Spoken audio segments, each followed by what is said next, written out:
Hey, what is going on, YouTube?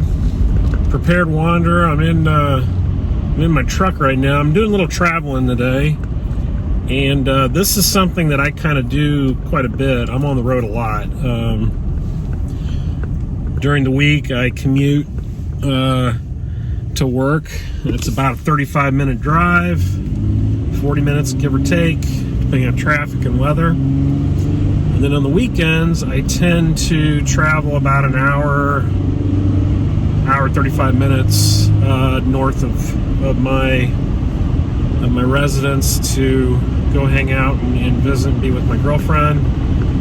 And I do that quite a bit.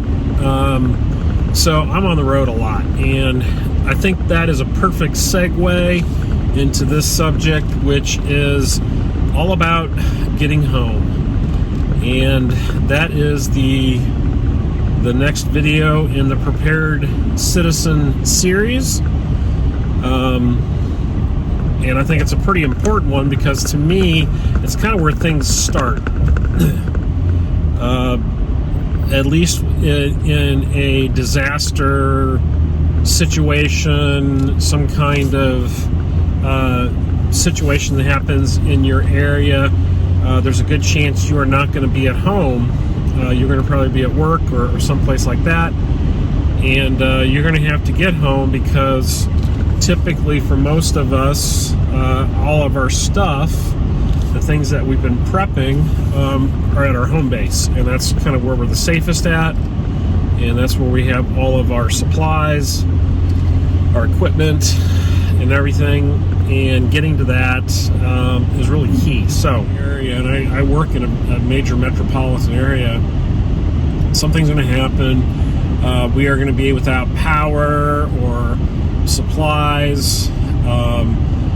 Emergency responders are going to be stretched thin, trying to keep the peace and trying to help people. And the roads may be super congested because people are trying to get out of town to get back to their loved ones, and it may be really hard for me to get back to where I live. And 35 minutes is not a really a long drive, but walking, it is miles and miles and miles. And doing that on foot, I'm going to have to go through some bad areas, some industrial areas, some rural areas, and then eventually back to where I live. So there's a lot of considerations to think about when traveling by foot, because if I have to abandon my vehicle, I've got to get home somehow. I'm going to have things in my vehicle, on my person, and in a bag of some sort that I can take with me, and I can travel by foot, and it may take days before I get home. I think the next part, let's take a look at vehicle contents, and then we'll get in depth into what's inside of the actual get home bag, because that's a really important component, and we'll go from there.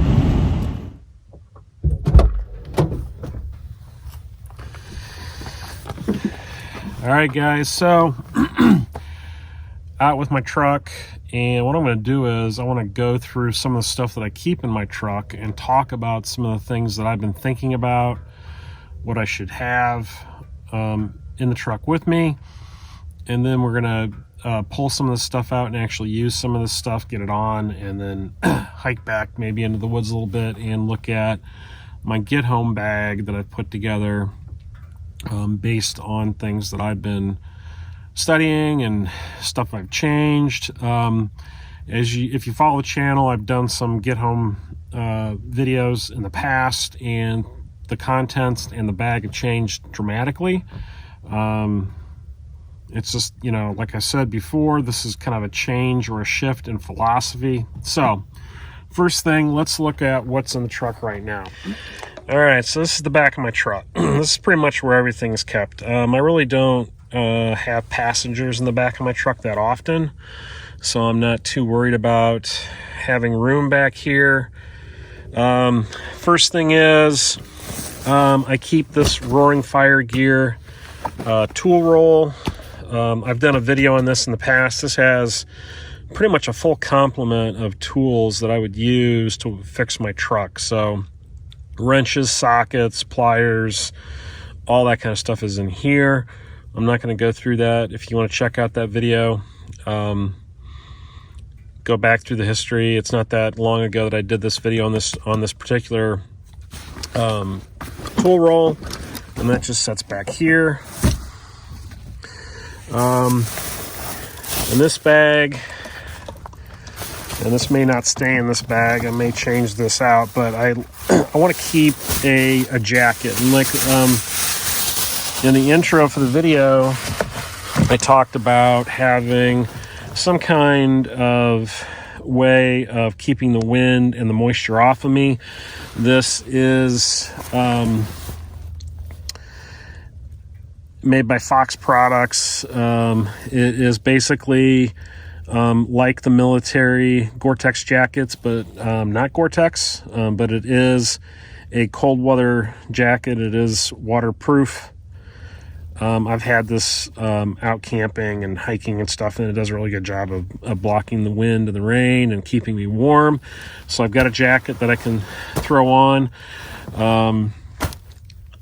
This is what I have, and it's tested, it's proven. Now, of course, some people are going to say, well, it's camouflage, you're going to stick out like a sore thumb.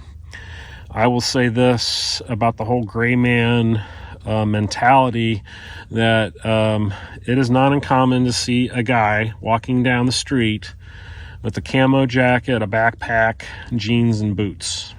Pretty common in the city and even in the rural communities. So not really a big shocker. I don't think it's that big of a deal to me. I'm not too worried about it. I'm not full tactical camo gear.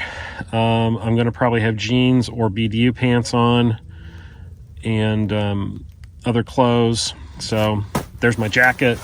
We're going to need that because it's starting to snow. Over here, here's my get home bag. And this is the Condor Solvig Gen 2. It's a 25-liter backpack. Comes in a variety of colors, black and coyote tan is two of them that I can think of off the top of my head. We'll go through this bag here in a minute. This is the actual bag I would take out of my truck if I had to exit my vehicle and leave it and start walking. Down here in this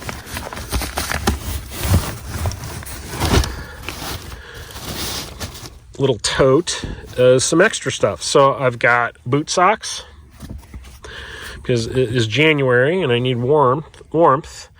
I've got a Carhartt hat, and I've got wool military glove liners.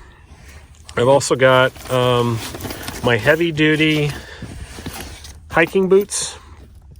These are Solomon's. These are Gore-Tex, and they are fantastic boots. So footwear is really important. I would really suggest spending your money on a good solid pair of boots and keeping those in your truck or your car, because you're going to need them. A larger first aid kit. This is Adventure Medical Kits. I've had this for a number of years. This always rides in the back of my truck. So this will supplement what's in my bag. If I feel like I need more additional first aid, I can use this and put this in my pack. If not, I can take stuff out of it, put it in my pack, whatever. But this is what I primarily operate out of when I'm camping or doing stuff that's not necessarily getting home or bugging out, but this is my vehicle first aid kit that I always keep. And then in here I've got some nylon rope, bungees, some cargo straps. So this is just stuff for the vehicle. And there's also in here a cheap tarp. I believe that's an 8x10. So that's another thing that I can utilize if I have to. But I don't think I'm going to need it with the get home bag. Now, One thing that I've recently received, and I haven't done anything with yet, but I'm going to load this out, is this seat organizer that goes behind one of the seats. And this is from Roaring Fire Gear also. This is their Razorback seat organizer. It's basically a Molly panel that comes with these two Velcro rip-off pouches that have red grab handles that you can use for medical pouches. So that's what I'm going to load this out for. This is going to be my dedicated med gear. And I love these rip-off pouches because these can come off and then go in my pack. I'm going to put probably more trauma-type stuff in these. But I'm going to do a video on this all on its own because I think it's worth it. But I wanted to show that to you because I think that these seat organizers are becoming very popular for keeping your gear organized. And I'm really a big believer in that. So I've got that. We'll put that to the test someday. But right now, that's what I've got.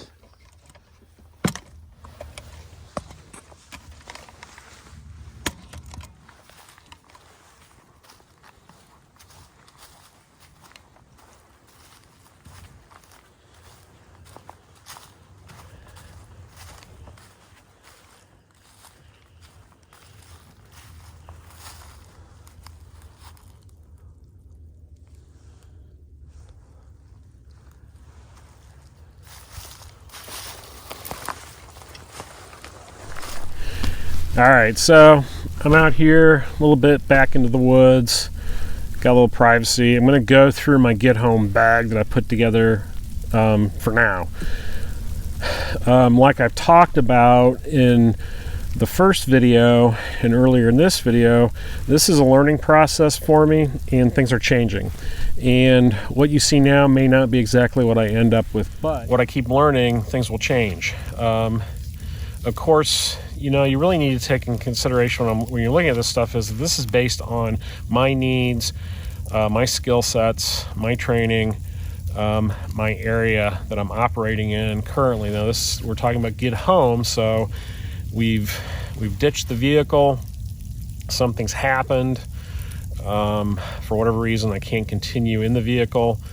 I need to get back to where I live to get safe, and that's the key. In my area, there are lots and lots and lots of roads, neighborhoods, suburbs, farmhouses, you name it. It's just the farther you get out from the city, the more rural it gets, but there's still just tons of little communities, pockets. So there's all kinds of ways of taking shelter, either in the woods or maybe in an outbuilding someplace or an abandoned building. There's plenty of water, lots of streams, creeks, ponds, even lakes. So lots of different resources that can be had. So the key of this bag is not necessarily having everything that you need long term.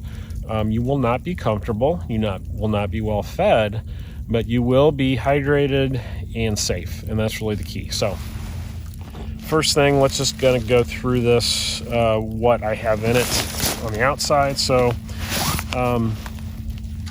this is the new Grail Stealth 16-ounce purifier. This thing will purify pretty much everything.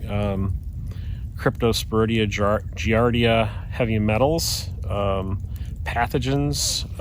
So it's a really great filter system. A little pricey, but the great thing about this is that you can scoop water in the container, and then by pressing this down, it pushes the dirty water through the filter system up into this chamber, and now you're collecting clean water. So what this is going to allow me to do is to collect water on the fly, and I don't have to spend a lot of time pumping or waiting for a filter to drip. I can grab any kind of water that I find on the go and keep moving and have clean water. I also have another water bottle This is just of course you get these at the gas station. These will hook up to a Sawyer filter, if you didn't know that. And this has the sports cap on it, so I can fill this with water and then drink from that pretty easily. It's lightweight, and that's why I chose it. Very lightweight, and I can hook it up to another filtration system if I need to. But I got that. Up in this top pocket, I keep a small, inexpensive pair of binoculars. I think this is really key for scouting ahead, seeing what kind of threats are out on the road or out in the woods, looking out to a building, seeing if it's occupied or not. Because really, I think the key for this whole thing is being stealthy. Up here, I've got a nice large bandana. Of course, multiple purposes for that. A headlamp is really important. This is a Petzl E-Light. I like these because they're small, lightweight. They have this nice little waterproof or water-resistant container that protects the headlamp. But what's really nice about this is that it has, of course, white light settings, but it has a red light. And that's really important. Staying stealthy, not being seen as much. So this helps keep my reading light at night down to a minimum, so it's not as visual. There's also an emergency strobe on this thing, which I'm not too concerned about. The other cool thing about this is that you can actually remove this from the headband, and this will clip to the bill of your cap. Be able to clip that to your cap or to your shirt or jacket or whatever. So just a nice little feature right there. Got that.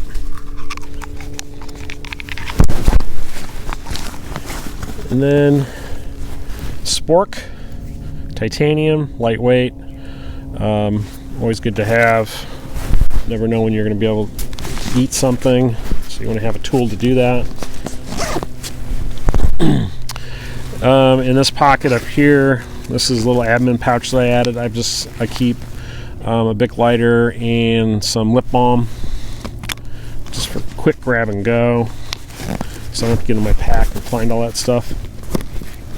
The nice thing about this Condor pack is that it has this MOLLE panel, but this panel actually comes off and you can reverse it. So if you don't want MOLLE, you've got a plain front like this, and this actually has a zipper pocket built into it. See that?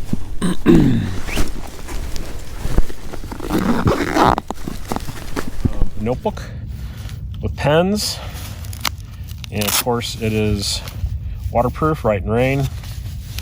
And then a simple Sunto wrist compass, and this actually has degree markings on it, and you can do sighting with this and get a bearing going. So not a full-scale compass, but this one actually does a pretty good job for a wrist compass, so that way I'm not horsing around with the compass around my neck. I've got it on my wrist. I can take a bearing if I need to very quickly. That I just recently purchased was a Garmin GPS. Of course, we all carry our smartphones and they have GPSs built into them, but if something happens where your phone runs out of juice or gets damaged, I don't want to rely on my phone. I want a separate unit that I can navigate with, and you can pick up the older Garmin, like the E-Trek series, pretty inexpensively on eBay. They're pretty cheap, and they're still updatable for maps. So if they have the ability to take an SD card, you can load actual free topographic maps off of the web for your area, stick that in your E-Treks, and now you have a navigation system that is pretty robust, and it takes AA batteries, which, as we know, are easy to find. and you can carry a lot of those with you, so you're not dependent on charging a device. You have a battery system. So I would highly recommend that. Just for my years of search and rescue, the Garmin GPSs are fantastic. They work very well. I've never had issues with them. And the fact that you can pick up the older models relatively cheaply is pretty nice. You don't have to spend $300-$500 to get a good GPS unit, and I think they're real handy. So that would be a recommendation from me on that. Moving to the inside of the pack now. I love this because it's this full clamshell design. I've got a shemagh in here just to wrap around my neck, keep me warm, or wrap around my head. This kit is a pouch that is no longer made, so I can't help you there if you like it. But this is really kind of the heart and the soul of my kit, because this has all of the little fire-making survival type items that I need.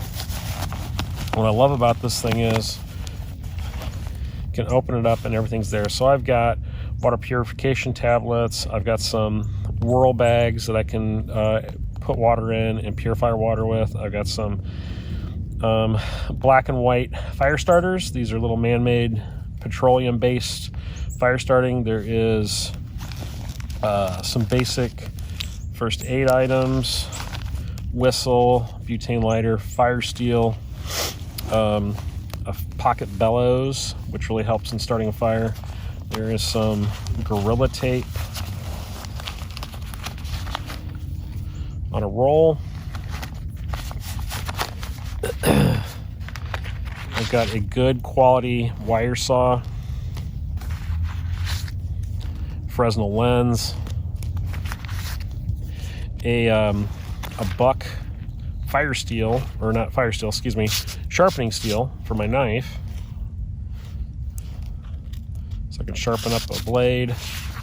And then some of this live fire, which is just another means of starting fire. If you've not seen these, you can quickly catch that and then put that underneath a pile of brush or sticks, get that going, and then when you're done, close it up, and you can still keep using this. So it's use it multiple times. And then over here, there's a fantastic item. This is a brass match case with a really good quality compass in it. So that's a backup compass for me. So I got that. So it's all contained in this little kit.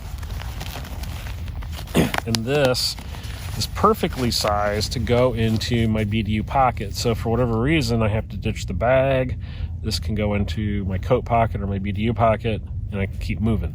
So another thing I want to have on me is a means of boiling water and cooking.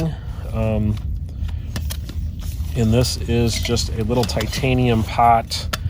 I believe this is Wild Camping International. I got that from them. This, of course, has a bail on it so I can hang it, fold out handles. But what I've got in here is probably one of the lightest stove systems that I've been able to find or put together. So I like Esbit tabs because they don't produce a lot of smoke. They're very low-key that way. But I was able to find this little stove.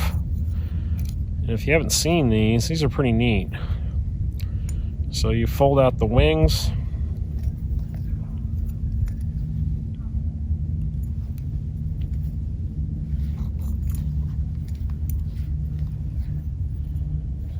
And you put your tab on there. And your pot sits on those wings. And now you've got a stove stand. And then the thing you really need is a windscreen to help keep the wind from blowing out your tab, or it just makes it more efficient to have a windscreen. So that just this little piece of flashing material, I guess it is, does a great job of doing that.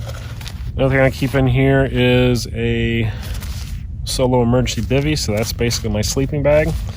Like I said, we are not going to be comfortable. We are going to be healthy, and we're going to be able to make it to the next point, but we are not going to be comfortable. This is not a full-blown camp out. So an emergency bivvy to keep me warm. I'm going to rely on my layers. Of course, that first bit of preparedness is being dressed appropriately for the season. I don't know how many times I've been out and seen grown men in flip-flops and shorts, and it's 30 degrees out, and I don't understand it. It does not make sense to me. I wear good, sturdy shoes no matter where I go, appropriate pants and a sweatshirt or fleece of some sort, and then a good jacket.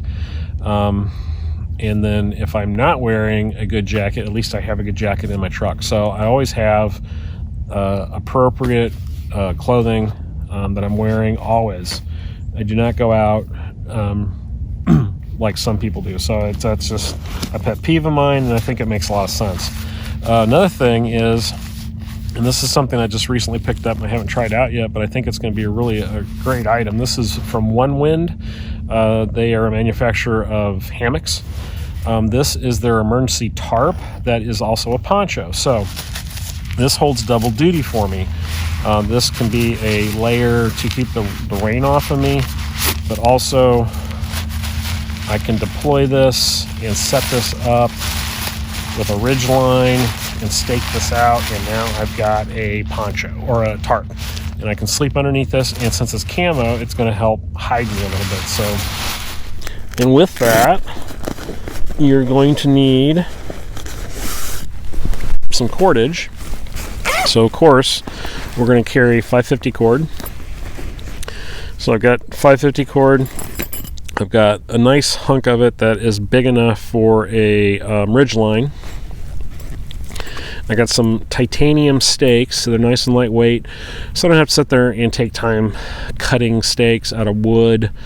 I want to be able to set the shelter up quickly and not have to mess with stuff. These are small, lightweight, they take up very little room.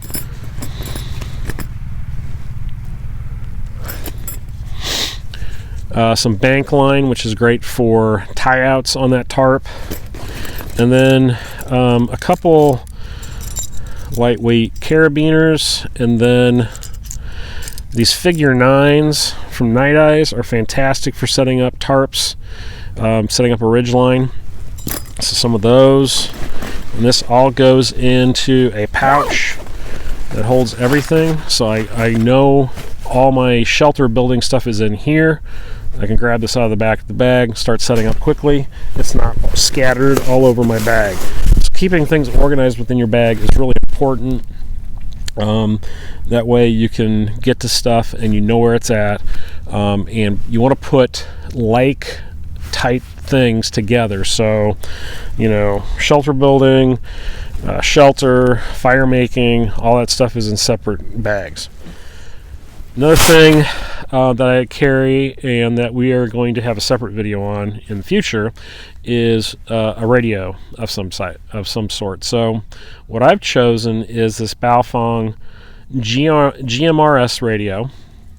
These are nice because you can hit repeaters with these.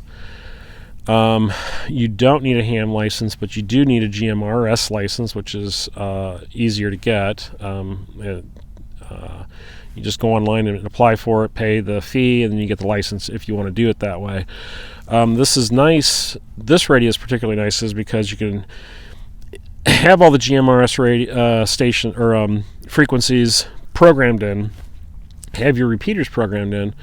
Also has the weather alerts on here, the NOAA stations, and you can hit FM stations, radio stations. So it's got the FM stations built in. So if I want to listen to, whatever kind of emergency alerts that are going out, get some information, like what's happening in my area, I can tune into FM stations. I think that's pretty important and going to be a great asset in a situation where, whatever happens, natural disaster or grid down, who knows, maybe the FM stations are still operating.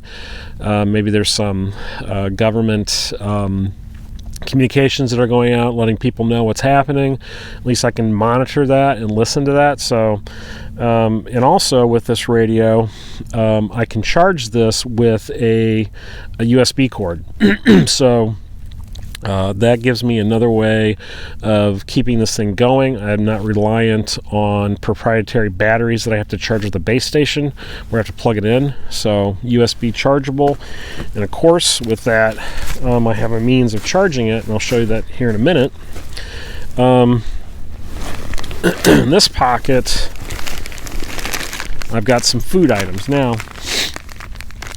food is heavy, and things like MREs are very heavy. I like MREs, and I use them in bigger packs, but for this application, I'm really going for light as possible. So what I've chosen is some powdered soup mixes that I can add to hot water, some coffee packets that I can drink hot or cold, instant coffee, some Gatorade powdered drink mixes that I can add to my water to flavor my water, but also to give me some electrolytes, and then different energy bars, some honey stingers, which have really good energy in them, some Cliff shots, energy shots that like runners use, some jerky, some beef sticks, things like that. So a variety of items.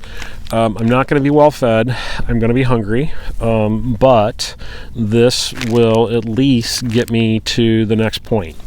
So I'm not carrying a ton of food, but I am carrying energy-rich food and things that are going to keep me comfortable and keep me moving. So we're not out cooking a full meal, but we may be heating some coffee in the morning to get us going, maybe some soup at night to keep us warm, give us some energy, give us some calories, and then some snacky type stuff that we can munch on as we're moving to the next objective.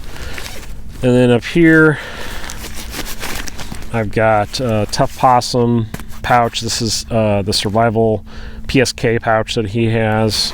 I did a review on some Tough Possum gear. This has all kinds of different little items in it. Moleskin, really important. You're going to be doing some hiking. You may get some blisters because you're not used to walking that much, so you're going to have some moleskin on you, some tape, of course, antacids, anti-diarrheal medicines, some headache medicine, painkillers, things like that. Whatever you need, you want to keep in a grab-and-go first aid kit. And this is a nice water-resistant pouch. And then dude wipes, because you don't want monkey butt. That's bad. And you want to be able to keep yourself clean when you're going to the bathroom. So that's really important. So basic hygiene stuff, not a lot of stuff, but just a few things. These side pouches actually have some organization built into them. These are behind the water bottle pouch. So I've got a couple glow sticks in there. I've got a Leatherman tool. This is the, which one is this? This is the Signal. Love this thing. Great multi-tool. One of my favorite Leathermans. But, all the basic tools that you need. Of course, wire cutters and knife and all that stuff. So we got that. This side, I've got a solar-powered USB charger. So this is going to charge my phone. This is going to charge the radio that I just showed you. I can set this out or hang this off my pack and recharge the cell itself. This also has a flashlight built into it. So it has multiple uses, relatively lightweight. And then of course I keep cords for my phone, for my radio. They're all in here. This little Tough Possum pouch goes in there. So I've got that. All right. Moving to the back of the pack. Of course, there's a nice grab handle on this pack. Very well padded shoulder straps with a sternum strap, so that helps control the load and helps get it off your shoulders a little bit. There is a removable waist belt, which will help control the load, not necessarily get the load on your hips, but it will help control the load so that it's not moving around on you. And then behind this padding, there is another pocket. This is a panel that zips out, and we've got a frame sheet, which is really nice for a pack of this size. A lot of packs in the 25-liter range, the day pack, what I would consider day pack size, don't have frame sheets. This one does, and this has actually a bendable aluminum stay, which is great because now you can bend this and conform it to your back profile, which is fantastic. And this pocket back here also is fleece lined, soft fleece material that Velcro attached to. And of course, I've got a Velcro holster. That's from Vertex, along with the spare mag. Just briefly, the weapon I'm going with, this is a Glock 48. It's a single stack 9mm with extended mag base plates on it for extra rounds. For my area, I think that's appropriate. One thing to note is I'm not going to be drawing from the pack. I'm going to be carrying a holster in my pack that I can put on my belt quickly, put the weapon on me, so I'm carrying it on me and carrying it concealed. That way I'm drawing from my belt and from my holster and not from the pack. Drawing from a pack is, in my opinion, not a good idea. It's just not quick, and it's not very safe. So I prefer to draw from a holster, so I'll carry that in the pack with me. That's not something I showed, but I will have it there. And then small fixed blade knife. It's the DPX Hest. Great little fixed blade. I can attach that to my belt or my pack. This has a little wire breaker built in down here, and there's a bottle opener up there. And of course, this has got the spiked pommel, so it's a nice little self-defense knife, but also a good field knife, very sharp. Of course, it is a full tang all the way, so I can beat on this thing if I have to. I'm not really anticipating doing a lot of bushcraft type stuff, but if I have to, I can. So don't need a big knife, but you need something. And of course, I always carry a good folding knife on me, usually a Benchmade or a Spyderco, something of that nature, but I like having a fixed blade as well. So that's pretty much it for the pack and what I carry. All right, guys, I'm gonna get out of here. I think that covers pretty much everything. Please leave some comments down below what you think, what you would carry. Hopefully this helps somebody out there. Like I said, this is a work in progress. Things may change, but for right now, this is what I'm going with, and this is something I'm gonna be experimenting with, getting out there and hiking with, trying this bag out. Of course, there's so many different bags out on the market, really good ones. Everly Stock and Mystery Ranch, 511. So pick what works best for you. I think this Condor bag is going to work out pretty well. I really like it so far. It has really good features, and it doesn't break the bank, and it's really well made. Condor's come a long way. So thanks for watching. Make sure you check out the Etsy store for Prepared Wanderer patches. Also check out Amazon affiliate, a link down below. And then some of the other affiliates too. Stuff from Tough Possum Gear, Roaring Fire Gear, and 5 Call Survival Supply. There'll be links down below for those as well. Please check those out and support those guys, and that helps support the channel. So thanks for watching, and we will see you next time on the Prepared Wanderer. Stick around for more Prepared Citizen videos coming soon.